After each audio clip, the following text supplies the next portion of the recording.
Sup, you beautiful bastards. Welcome back to the Philip DeFranco Show, your daily dive into the news. We have a lot to talk about today, but we have to start by talking about how Hurricane Milton could be the strongest storm to hit Florida in a century. And it's got people around Tampa especially either bracing or scrambling. Right, in this, less than 2 weeks after Helene devastated parts of Florida, as well as Georgia, the Carolinas, Tennessee, and Virginia. And in fact, some of Helene's victims are in the path of this new storm, which at one point intensified from a Category 1 to a Category 5 within 24 hours. With this being the third fastest intensifying storm on record in the Atlantic Ocean. And the National Weather Service in Tampa writing on X that if the storm stays on its current track, it will be the worst storm to impact the Tampa area in over 100 years. So also with that, the National Hurricane Center has predicted that the storm will weaken to a Category 3 by the time that it hits land. Plus, even small shifts north or south in its course is going to have a dramatic impact on how much damage these communities actually suffer. Though again, nothing's guaranteed. You have meteorologists saying that a storm stronger than a Category 3 couldn't be ruled out. But even at a Category 3, that is considered a major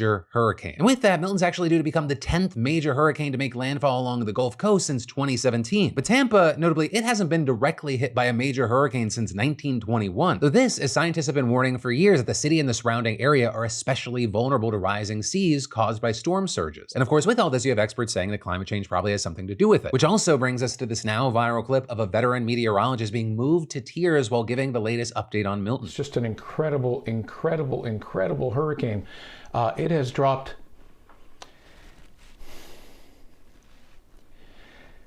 50 millibars in 10 hours.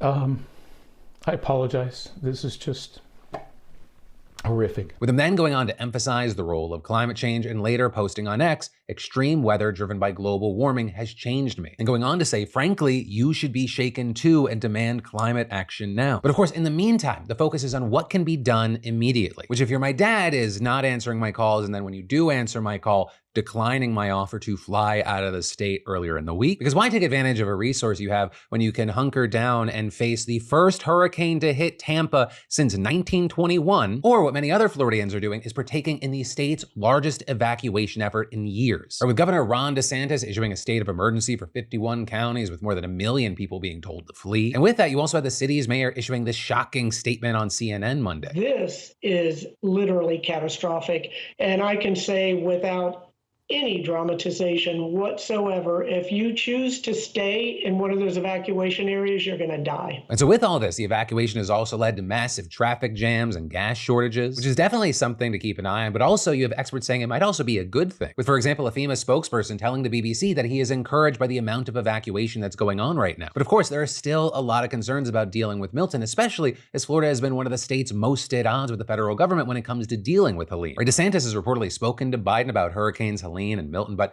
according to NBC, he has refused to take any calls from Kamala Harris, with Harris saying this week, people are in desperate need of support right now and playing political games at this moment in these crisis situations. These are the height of emergency situations is just utterly irresponsible and it is selfish. And with that, DeSantis, for his part, claimed that he was unaware of Harris calling him, responding to her latest comments by calling her delusional and saying that she's the one who's trying to politicize the storm. Right, and of course, all this talk about politicizing natural disasters, I mean, that's been a discussion with Helene too, which, you know, in general is something that people say was less politicized in the past. Like, for example, you had a Republican strategist who worked with Bush during Katrina telling the Washington Post, historically, hurricanes are a time where politicians like to put partisanship aside and show they're focused on the greater good. And going on to say, Trump does not have that instinct at all, and he's so controversial, the Democrats don't have that instinct with him either. And to that point, while speaking in Florida on Monday, Trump said that the response to Helene has, quote, been very weak, unbelievably weak, and adding nobody's ever seen such a weak response. With him also claiming the Biden-Harris responses received universally poor grades. Right, but a very key thing with that is, right, that's not a criticism from Trump. If you say Trump criticized, that's not accurate. What he's doing there is he's just lying, right? And understand, I'm not saying the Biden-Harris response is above criticism, but notably, contrary to Trump's statement, some Republican governors have praised the administration for its response. Right? The South Carolina governor, for example, said federal assistance had been superb. The Virginia governor said he was appreciative of the rapid response and the cooperation from FEMA, with him specifically thanking Biden and other officials. In fact, Donald Trump kept lying so much about the Biden-Harris response that Laura Ingraham had to fact-check him last night. And yet they're offering people $750 for immediate needs. For the worst, but for the worst hurricane that anybody's seen. But she shouldn't be there anyway. She should be, I would say, North Carolina is bad, is so bad.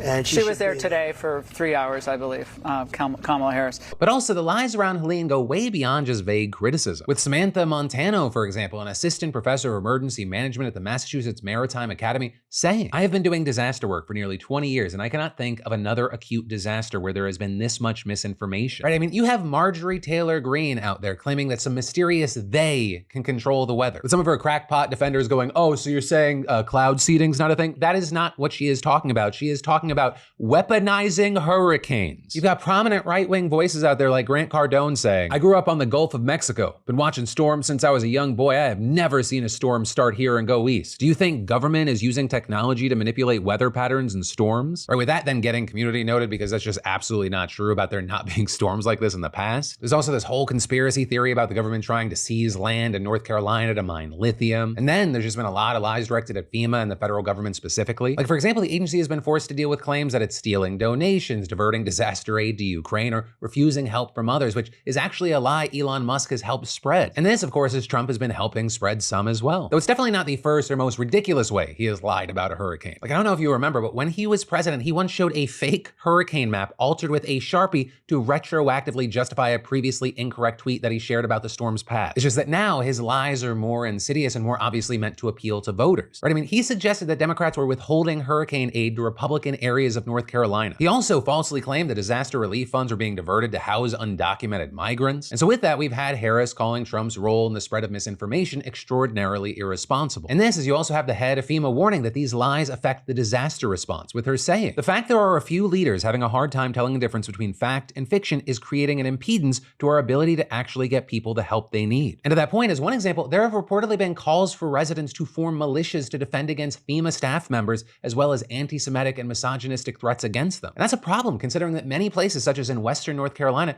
they're still without a water supply, electricity, and navigable roads or vital supplies. And as we've seen in places like Springfield, Ohio, for example, when the lies start affecting their own communities, many Republicans themselves are trying to set the record straight. Like this one Republican mayor in Tennessee, for example, dispelled the rumor that government agencies were confiscating supplies, writing, "Please quit spreading those rumors as they are counterproductive to response efforts." And to North Carolina, one Republican state representative pleaded on Facebook, identifying some of the conspiracy theories and saying, "Please help stop this junk." And so unfortunately, where I'll end this today is, we have another major storm about to hit. And there's little reason to think that we're not going to see the same types of lies continuing to spread. And ultimately, it's literally people's lives that are being put at risk because of all this. But then, shifting gears to social media news people are talking about, imagine picking up a call from a friend, but instead of their voice, you hear a stranger threatening to rape you. Because that is an actual experience that online creator Pokimane says she was forced to live through. Because in a recent episode of her podcast, Pokimane and her co-host Lili were talking about phone leaks. With Poki saying that at one point, both her personal number and the personal number of her friend Ray were leaked online. And then saying that someone who got a hold of the leaks spoofed their number to call her. So when she looks at her phone, looks like her friend, but when she picks it up, definitely not. So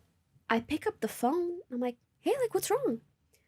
And I hear this deep, weird voice go, "Pokimane, I'm coming to rape you right now." And the thing is, this is just her most recent story around stuff like this. Right back in September, she shared another story of a stranger calling her, saying one night she got a weird text from an unknown number. She ignored it. 2 days later, she gets a phone call from an angry wife because, as it turns out, that weird message Poki received, it was from a married man. Right? So she says that this woman just laid into her, and she's also insinuated she's gotten even more phone calls like these. She just starts going off.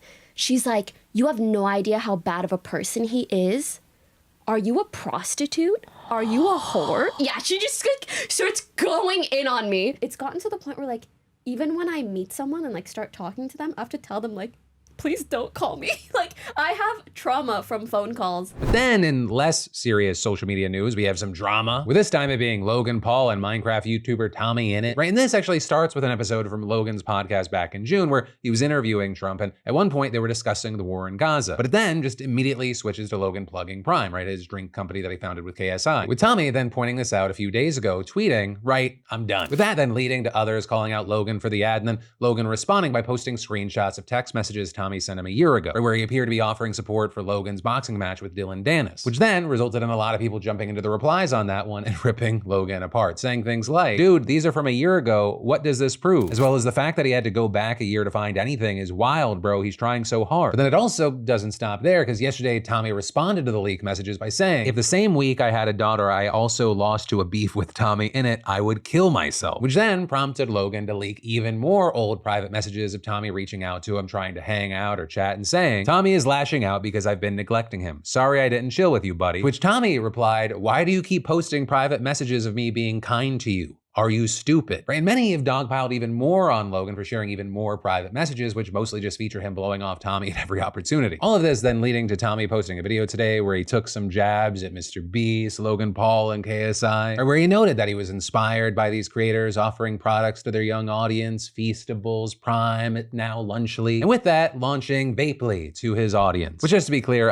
is not a thing. It just links to a Rickroll. And this is over on X. He posted what appears to be a screenshot of a text from Logan Paul that says, call me back. I think we should handle this like adults. And Tommy captioning that, you man-child, leave me alone. So yeah, drama, drama, drama. But then taking a 60-second breather from the news, you know, we all know that weather doesn't care about your schedule. But with Vessi, you don't have to worry. Right? Their waterproof technology keeps your feet dry, even when splashing through puddles. And thanks to our fantastic sponsor, Vessi, they give you the ultimate choice for the urban explorer who values style, comfort, and confidence. Right? Whether you're navigating crowded streets, hopping on a subway, or strolling through the park, these sneakers elevate your look while supporting your every move. And it's more than just a shoe. It's a lifestyle choice for anyone who embraces every aspect of city living. Also, have you checked out their Tidal sneaker yet? Right, designed with your busiest days in mind, Tidal sneakers offer unmatched versatility and performance. With a cushioned insole and lightweight materials, these sneakers keep you comfortable from morning to night. Right, whether you're running errands, heading to a meeting, or catching up with friends for dinner. And personally, I love how easily these sneakers fit into my day. From an early morning jog to a midday meeting, the Tidal sneaker keeps me moving in style. So step into fall and be ready for whatever autumn throws your way with Vessi's Tidal sneaker. Just go to vessi.com/DeFranco and enjoy 15% off your first purchase at checkout. That's vessi.com/DeFranco. Get them now while they still have your size. But then, FTX was one of the biggest frauds in history, but in a twist, they're now being praised by the legal system for being a, quote, model case for how to deal with a very complex Chapter 11 bankruptcy proceeding. Right, and that because its proposal to repay upwards of $16 billion to creditors and customers was just approved by the court. Right, because to give you a short version refresher, FTX was a crypto exchange owned by Sam Bankman-Fried. And alongside that, he had a failing hedge fund called Alameda Research, with Bankman-Fried later being sentenced to 25 years in prison because he was using customer deposits at FTX to fund Alameda Research and lied to customers about it. And since then, US courts have put new people in to lead FTX as it navigated the bankruptcy process. And so what this new deal means is that 98% of its customers, so anyone with 50 grand or less on the exchange, would be getting their money back. And on top of that, they'd be getting at least 118% of their accounts within 60% of the plan's start date. Right? And this entire thing was only possible because of a series of deals with both the US government and creditors. Right? For example, federal regulators agreed to deprioritize their fees and penalties against FTX so that customers could get paid first. And all of this, I mean, it's standout. Deals like this are not common. Because usually what we see in bankruptcy proceedings are the customers with deposits getting royally fucked. Also, it's not just customers who are getting some relief. FTX is also trying to make a deal with the US government over $1 billion it seized from Bankman-Fried. And if that's successful, upwards of $230 million of that could be used to pay shareholders back at least some of what they gave the company. Now, with all this, one thing that stands out is that if FTX had $16 billion, or even more if they can get the money seized from Bankman-Fried, how the hell did they go belly up? And well, what it ends up being is that most of their cash was tied up in illiquid investments that it has since taken the time to cash out. Not to mention that customers were depositing crypto, which FTX didn't have on hand. Right? When it died, the exchange only had 0.1% of the Bitcoin customers had deposited, which brings us to one of the most controversial things about this plan. It's paying customers back in cash instead of crypto. And on top of that, it's valuing their crypto as of November 2022, which key thing was an especially low point in the market because of all the massive exchanges dying over the prior year. And since prices of things like Bitcoin have skyrocketed from $16,000 in 2022 to about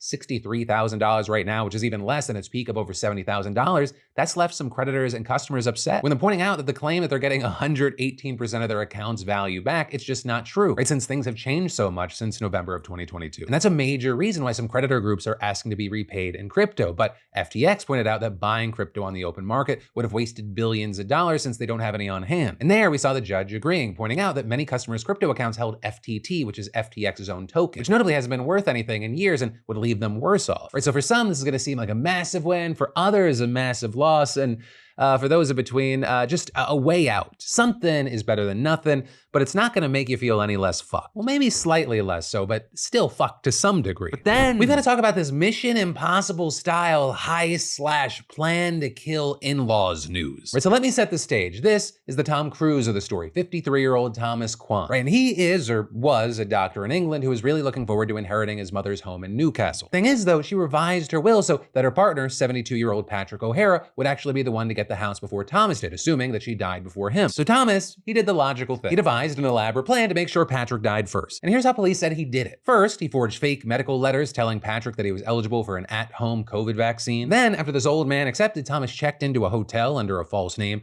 drove to the home in a car with fake license plates, and showed up in disguise. Which you can see in part here, right? He had a wig and fake facial hair. He also had protective clothing, a face mask, and tinted glasses. And impressively enough, he remained there without blowing his cover for a full 45 minutes, even using a fake voice. Though, reportedly, Patrick did get a little suspicious after his partner commented about how the nurse was the same height as her son. What ended up happening is Thomas conducted a fake medical questionnaire, he took Patrick's blood pressure, and then injected his arm with the vaccine. Except it definitely wasn't the vaccine. In fact, we still don't know what the hell was in that needle. But we know that it wasn't anything good because Patrick immediately complained about pain in his arm, which then prompted Thomas to reassure him, hey, things are gonna be fine, and then very quickly leaving the property. With then Patrick's injection site only getting worse and worse, developing burns and blisters. Right, so he goes to the hospital and doctors diagnose him with a fast-moving, life-threatening flesh-eating disease known as necrotizing fasciitis, which then required weeks of intensive care, doctors cutting flesh from his arm to combat the disease, leaving him with life-changing injuries. But thankfully, he ended up surviving, and he showed hospital staff the fake letters that Thomas had sent him, prompting police to get on the case. And after some investigating, they arrived at Thomas's front door, where they found totally normal stuff that any law-abiding citizen would have. You know, a poisoner's handbook, guidance for murder investigations, as well as files on deadly poisons and poisons to use when evading detection. Now with this, in court, he initially claimed that he was trying to give Patrick, quote, no more than mild pain and discomfort. But yesterday, he ended up pleading guilty to attempted murder and some other crimes, so he's set to be sentenced later this month. And then Google just got kicked in the balls. Or with the news we're now seeing marking the climax of Epic Games' lawsuit accusing Google of monopolizing the Android App Store market. An accusation which notably the jury found persuasive last December. But then the only question left being, well, what is the judge gonna do to crack open this monopoly? And well, we finally have our answer, because the judge just told Google what it can and can't do for the next 3 years, starting with what it can do. First, the company must distribute rival third-party app stores within Google Play. Second, it must give those rivals access to the full catalog of Google Play apps unless developers opt out individually. Third, it must let Android developers inform users about alternatives to Google's payment system. Fourth, it must let developers link to ways to download their apps outside of the Play Store. And fifth, it must let developers set their own prices for apps irrespective of Play billing. And then there's all the things that Google can't do. First there, it can't require apps in the Google Play Store to use its payment system. Second, it can't share app revenue with any person or entity that distributes Android apps or plans to launch an app store or app platform. Third, it can't offer developers money or perks to launch their apps on the Play Store exclusively or first. Fourth, it can't offer developers money or perks not to launch their apps on rival stores. Fifth, it can't offer device makers or carriers money or perks to pre-install the Play Store. And sixth, it can't offer device makers or carriers money or perks not to pre-install rival stores. And while all of that is set to take effect in November, possibly not if Google has anything to say about it, because the company reportedly plans to appeal the verdict underlying these orders, which could get paused pending that appeal. But also, last week, Epic Games filed another antitrust lawsuit against Google as well as Samsung for allegedly conspiring to make it hard for users to download third-party app stores. And this is Google's also still facing lawsuits from the DOJ over its alleged monopoly of search engine and advertising technology. And so while this news is huge, it is not final, and I mean, we've got a lot more to see in the coming years. And then Elon Musk's ex just tried to white knight for Donald Trump at the Supreme Court and lost. I'll explain, right? X has been fighting a battle on behalf of former President Donald Trump against special counsel Jack Smith over a search warrant to grab Trump's presidential-era DMs. With X initially trying to say no, but then they were fined $350,000 and eventually handed them over. But the biggest issue they had was that Smith's team also included an order that barred X from letting Trump know that they complied with this warrant. And they argued that this violated X's free speech rights and also prevented Trump from even claiming that the contents of the DMs were privileged. Because normally Trump could try to claim executive privilege over the communications, but if he didn't know the records were being sought, then X argued it was effectively a workaround for prosecutors. Right? And they tried to make the analogy that it would let prosecutors get things like patient information from doctors, although the difference there is that X is under no obligation to protect Trump's privilege, unlike a doctor and patient. Instead, their alternative was for the special counsel to appoint a representative who could look over the DMs and determine what would be privileged or not, which is how it works with the official documents under the Presidential Records Act. Right? And X's lawyers also made it seem like they were doing this for an altruistic reason, claiming that a similar situation wouldn't happen to other companies in the future. And to be fair here to X, their claims weren't entirely unreasonable and unsupported. In fact, the Electronics Frontier Foundation agreed with them, writing in a supporting brief that the government has, quote, far too much authority to shield its activities from public scrutiny, with them even going on to say, even a meritless gag order that is ultimately voided by a court causes great harm while it is in effect, and adding that a disclosure, quote, ensures that individuals whose information is searched have an opportunity to defend their privacy from unwarranted and unlawful government intrusions. But with all this, you had Smith's team arguing to lower courts that, quote, the Fourth Amendment permits the government to obtain a warrant to search property belonging to an innocent third party as long as the warrant is supported by probable cause that, quote, evidence of a crime will be found. And in the end, multiple DC and DC circuit courts agreed with him, not to mention that the Supreme Court declined to hear about it. Right? And one thing that definitely hurt X here is that Trump isn't claiming executive privilege on the DM. So seemingly X is trying to fight a fight that he's not even interested in, which Smith's team pointed out, writing, "No executive privilege issue actually existed in this case. If review of the underlying legal issues were ever warranted, the court should await a live case in which the issues are concretely presented." But then, to step away from the news for a second,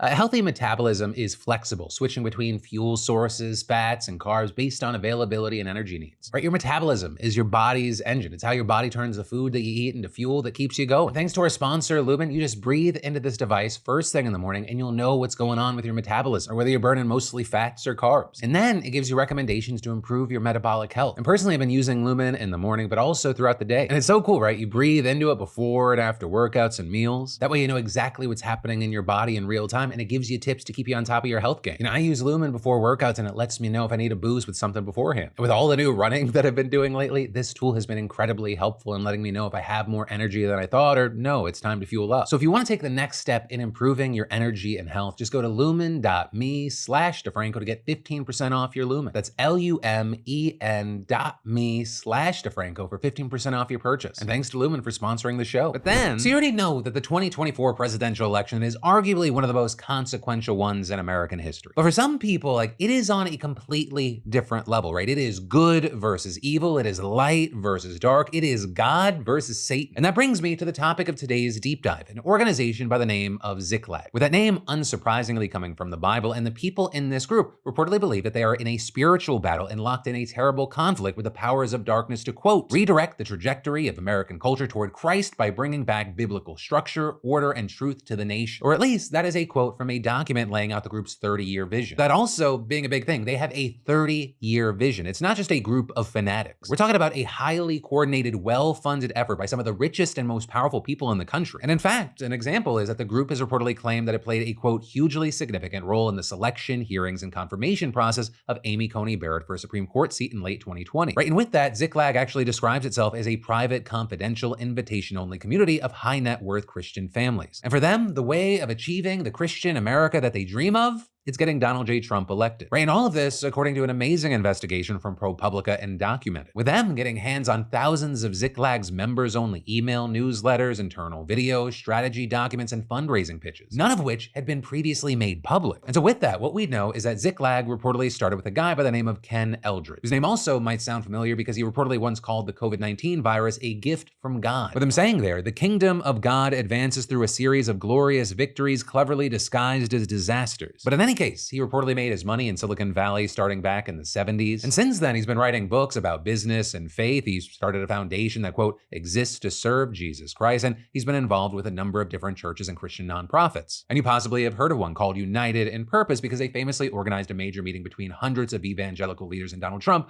all the way back in 2016, right back when he was running for president for the first time. And that organization reportedly spawned Ziklag. Right after Trump won the election, Eldredge reportedly told a friend that he wanted, quote, all the wealthy Christian people to come together, with him specifically imagining setting something up like a Christian version of the Koch network, right? That right-wing web of donors, political organizations, and nonprofits set up by the Koch brothers, which is often credited with fundamentally changing American politics today. And so Ziklag, it's seemingly well on its way, with the group reportedly having more than 125 members now, including business executives, pastors, media leaders, and other prominent conservative Christians. And reportedly, at a minimum, potential new members must have a net worth of $25 million or more. Though there, I should say that a lot of these people are very much in the or more category. But I mean, the group's donors have included some of the wealthiest conservative Christian families in the nation. I mean, for example, you have Richard and Elizabeth Uihlein. I mean, they're not well known, but their net worth is around $6 billion. And they have been absolutely pumping that money into right-wing politics. And then you have David Green and his family, right? They're the people behind the retail chain Hobby Lobby. And to give you an idea of their money and headspace, they spent $500 million to set up a museum of the Bible in Washington, D.C., with it also then getting them into trouble when they purchased thousands of ancient artifacts looted from and smuggled out of Iraq. But in any case, right, with those kinds of resources, Ziklag has grown rapidly. And this, as Ziklag may very well be the first coordinated effort to get rich donors to fund an overtly Christian nationalist agenda, right? Mary Ziegler, for example, is a legal historian and law professor at the University of California, Davis, and you have her saying, it shows that this idea isn't being dismissed as fringe in the way that it might have been in the past. And with that, we should also clarify what people mean when they talk about Christian nationalism, right? Because some people hear that and they just go, oh, you mean people who are Christians who love America? Right? According to the Public Religion Research Institute, it's defined by, agreement with the ideas that the US government should declare America a Christian nation, that American law should be based on Christian values, that the US will cease to exist as a nation if it moves away from its Christian foundations, that being Christian is essential to being American, and that God has called Christians to exercise dominion over all the areas of American society. And notably, by that definition, true adherents to Christian nationalism make up only 10% of the population. But of course, with what they want to do, it would affect everyone. And so with that, let me introduce you to Lance Wallnau. He is a Christian nationalist, and to be clear, that is not me saying that, that's him. People say, oh, Lance, I don't know, you sound like a Christian nationalist. Yes, I am a Christian nationalist. And he's not just any Christian nationalist. He is one of the most influential figures in the movement. And in addition to being all that, he's a pretty diehard Trump supporter. And he's actually one of the first major evangelical leaders that endorsed Trump back in 2015. With him then, just a year later, publishing a book entitled God's Chaos Candidate, Donald J. Trump and the American Unraveling. And still all these years later, he has not stopped campaigning for Trump. Right? And when he speaks, he is blurring the line between preaching and political activism. Unless you learn how to mobilize and how to move in at a local level, then you're letting the devil dominate your culture. And with that, he regularly implies demonic influence and witchcraft are at work for Kamala Harris and the Democrats. You see, the left is loaded with demons. And those demons project on everyone else what they secretly are all about. I don't think it's people anymore. I think you're dealing with demons talking through people. And honestly, just warning you now, there is a rabbit hole that you can fall down with this guy just saying the most outrageous, racist, sexist, homophobic, and just otherwise wild fucking shit you can think of. But what's really scary for a number of people is the fact that this guy isn't just supporting Trump, he's rubbing shoulders with it. Right, last November, for example, he went to a black tie gala event at Mar-a-Lago, with also people like Mike Pence, Ted Cruz, and other current or former members of Congress reportedly appearing at Ziklag events. But then, beyond all that, this is about more than just preaching or networking. Right, back in 2013, Wallnau published a book that popularized an idea, at least in Christian nationalist circles, known as the Seven Mountain Mandate. Right, and that is basically a framework wherein each mountain represents a major industry or aspect of public life. But for example, 3 of them being government, arts and entertainment, and education. And notably, the Seven Mountains, unlike some others, is a revolutionary model, right? And that's according to Matthew Taylor, an expert on Christian nationalism at the Institute for Islamic, Christian, and Jewish Studies. With him saying that the idea is that, quote, you need to conquer these mountains and let change flow down from the top. And adding, it's an outlined program for Christian supremacy. And that's what we see with Ziklag, right? I mean, let's look at the education mountain, for example. One of Ziklag's leaders said in 2021 that their goal is to, quote, take down the education system as we know it today, which many have connected to Donald Trump saying he wants to shut down the Department of Education. Then for the arts and entertainment mountain, they want 80% of movies to be rated G or PG and have a, quote, moral story. They also want people working in the industry to operate under a biblical moral worldview. And then finally, right, that government mountain, that's a big one for Ziklag. Right, and according to one document, they believe that, quote, the biblical role of government is to promote good and punish evil, and